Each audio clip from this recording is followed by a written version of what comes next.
الحمد للہ رب العالمین۔ السلام علیکم، میں ہوں آپ کا ہوسٹ چودھری حمزہ طارق اور آپ دیکھ رہے ہیں پروگرام قرآن سے شفا۔ ہمارے ساتھ موجود ہیں مفتی محمد غضنفر علی نقشبندی صاحب جامعہ حضرت کرما والا صاحبال سے۔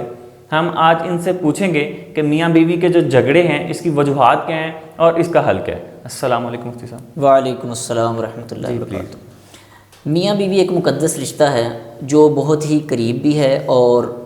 ایسا نازک بھی ہے۔ قرآن پاک میں ارشاد ہوتا ہے کہ میاں بیوی کو ہم نے آپس میں ایک دوسرے کا لباس قرار دیا کہ ایک دوسرے کے ہمراز ہیں۔ بہت سی وجوہات ہیں، ان میں سے ایک وجہ یہ بھی ہے کہ میاں جو ہے وہ کوئی بھی ایسی باتیں جو نہیں کرنی چاہیے وہ اپنے جو ہے وہ دوستوں سے کرتا ہے، اور بیوی جو ہے وہ اپنے سہیلیوں سے جو ہے وہ ایسے معاملات ڈسکس کرتی جو نہیں کرنی چاہیے۔ اس کے بارے میں کیا وعید ہے کہ کون کون سی بات کرنی چاہیے، کون سی نہیں، احادیث میں جو ہے وہ بڑی زیادہ تعداد میں اس کے بارے میں ہمیں سبق ملتا ہے کہ جو ہے وہ راز کی باتیں کبھی بھی میاں بیوی اپنے سے علاوہ کسی کے ساتھ جو ہے وہ شیئر نہ کریں۔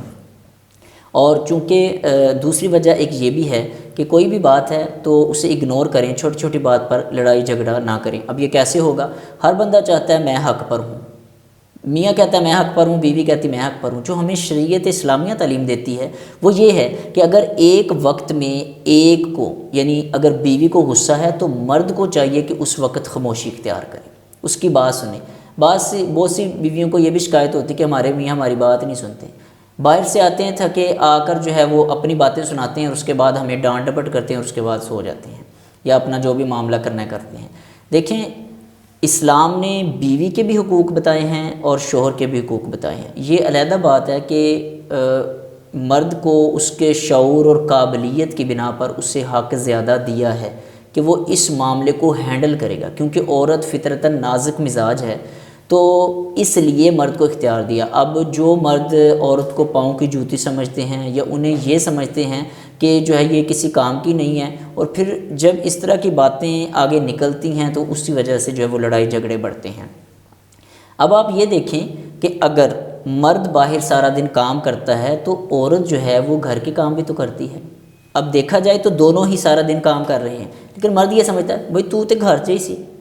میں اتنی دیر تھکیا آیا، یعنی اس طرح کی الفاظ بولے جاتے ہیں۔ دیکھنا یہ چاہیے کہ وہ بھی گھر میں میرے بچوں کو، اور قرآن پاک میں واضح طور پر ہے کہ اور حدیث پاک میں بھی کہ اچھی جو ہے وہ بیوی وہ ہے جو شوہر کی غیر موجودگی میں جو ہے وہ اپنی اور اپنے گھر کی حفاظت کرتی ہے، اپنے گھر کو جو ہے وہ اچھے طریقے سے چلاتی ہے، اپنی اس کی اولاد کی جو ہے وہ تربیت اچھی کرتی ہے، تو بیسیکلی وہ بھی جو ہے وہ مصروف ہے۔ تو اب دونوں چونکہ تھکے آئے ہیں، اگر کوئی مسئلہ دیکھنے میں کوئی آ گیا، کوئی کھانے کا مسئلہ ہے یا کوئی بھی ہے، تو ایک بندہ اگر غصے میں ہے تو دوسرا اس وقت خاموشی اختیار کرے، تو کبھی بھی لڑائی جھگڑا نہیں ہوگا۔ ہمیشہ لڑائی جھگڑا اس بات سے ہوتا ہے، ایک بندہ بولتا رہتا ہے، دوسرا کہتا ہے کہ میں اب نہ بولا نا تو پتہ نہیں زمین آسمان پہ چلی جانی اور آسمان زمین پہ آ جانا ہے۔ تو اب اس بارے میں ہمیں یہ سوچنا ہوگا، سب سے بڑا مسئلہ یہ ہے کہ کبھی بھی جب دو ہاتھ اس طرح بجیں گے تو پھر یقیناً جو ہے وہ دھماکہ ہوگا۔ جب ایک ہاتھ اکیلا بجی جائے گا تو وہ خود ہی بج بج کے رک جائے گا۔ میں بڑی گہری مثال دے رہا ہوں کہ اگر ایک بندہ غصے میں ہے تو دوسرا جو ہے وہ خاموشی اختیار کرے۔ دوسرا کبھی مثلا اگر بیوی غصے میں ہے تو مرد خاموشی سے، اس کا 2 منٹ کا 4 منٹ کا غصہ ہوگا، وہ کر کے چپ ہو جائے گی، اس کے بعد آپ آرام سے مسئلہ حل کر سکتے ہیں، ٹھیک ہے کہ بھائی تم اس طرح غصے میں تھی، بات اصل میں یہ ہے، غلط فہمی ہوگی، اب وہ حل ہو جائے گا۔ لیکن اس وقت اگر دوسرے نے بھی فوری بول لیا تو مسئلہ ہوگا۔ اس کے لیے ایسا کریں، اگر آپ کی میاں اور بیوی کے آپس میں کوئی لڑائی جھگڑا ہو گیا ہے، اس کے 100 طریقے ہیں منانے کے، کہ جو ہے وہ آپ صبح جاتے ہوئے اگر کسی بات پہ جھگڑا ہو گیا، آپ چلے گئے، آپ نے واپسی آنا ہے تو آپ کوئی پھول، کوئی گفٹ، گلدستہ، کوئی چاکلیٹ، کوئی اس چیز کی جو آپ سمجھتے ہیں کہ میری بیوی کو پسند ہے، وہ جو ہے آپ کی بساط بھی ہے تو کم سے کم پیسوں میں جو چیز آتی ہے وہ آپ لا کر جو ہے وہ اسے دیں، اس سے وہ بہت خوش ہوگی۔ عورت کو یہ چیز بڑی اچھی لگتی ہے کہ اس کا شوہر جو ہے وہ محبت کے ساتھ کوئی چیز لے کر آیا ہے۔ قاری صاحب، اگر یہ سب کچھ ہو، اگر معاملات بہت زیادہ خراب ہوں، جیسے کہ سیپریشن ہو چکی ہے، لڑائی جھگڑا بہت زیادہ ہے، شدت اختیار کر چکا ہے، تو اس کے لیے بھی کوئی عمل ہے کہ ہم جو ہے وہ قرآن اور حدیث کی روشنی میں اگر ہم کو کریں تو اللہ تعالیٰ اس میں بہتری پیدا فرمائے؟ سب سے پہلی بات یہ ہے کہ ہم دین سے دور ہو چکے ہیں۔ ہمیں اسلام، قرآن و سنت سے ہر حوالے سے درس دیتا ہے، وہ زندگی کا کوئی بھی شعبہ ہو۔ میاں بیوی کے آپس کے رشتے کے بارے میں قرآن پاک کی کئی آیات اور احادیث میں بڑی تفصیل کے ساتھ بتایا گیا ہے کہ اگر جھگڑا لڑائی ہو جائے، سورہ نساء کا مطالعہ کریں تو ہمیں معلوم ہوتا ہے کہ اگر لڑائی جھگڑا ہو جائے کسی بات پہ تو اب پہلے چاہیے کہ آپس میں بات چیت کریں، اگر مسئلہ حل نہ ہو تو پھر اس کے بعد کیا کرنا چاہیے کہ جو ہے وہ بسترے الگ کر دینے چاہیے، ٹھیک ہے۔ بسترے الگ کرنے ہر عقل والا سمجھتا ہے جو شادی شدہ ہے کہ بسترے الگ کرنے سے مراد یعنی الگ الگ سوئیں، ٹھیک ہے، 2 دن 4 دن ہفتہ 10 دن جب الگ الگ سوئیں گے، اگر عورت شریف ذاتی ہے تو وہ کم از کم اس بات کو سمجھے گی۔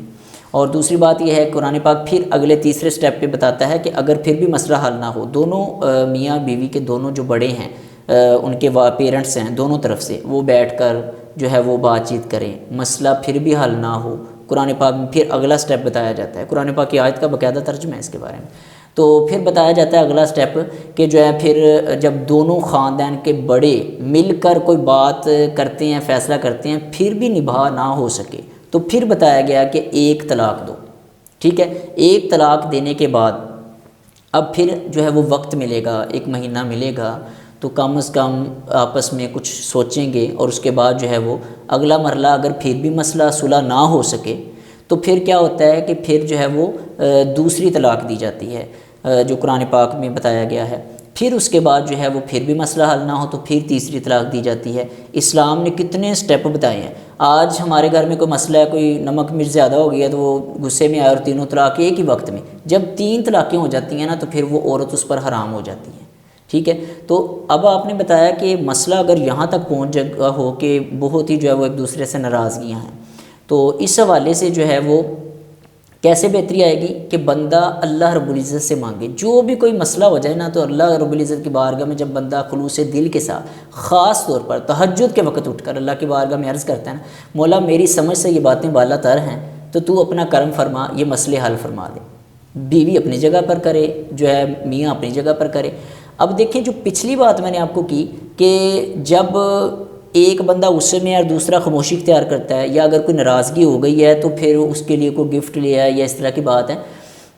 تو اس میں اتنی دیر اتنا نوبت ہی نہیں آئے گی یہاں تک کہ اتنے مسائل جو ہیں وہ گمبھیر ہو جائیں۔ اس کے بارے میں قاری صاحب کوئی وظیفہ بھی ہے؟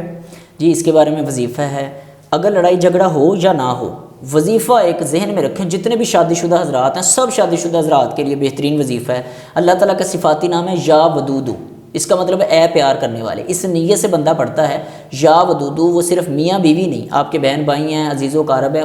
ان کا بھی اگر کوئی مسئلہ مسائل ہے تو اس کے لیے بھی بہترین یہ مجرب عمل ہے۔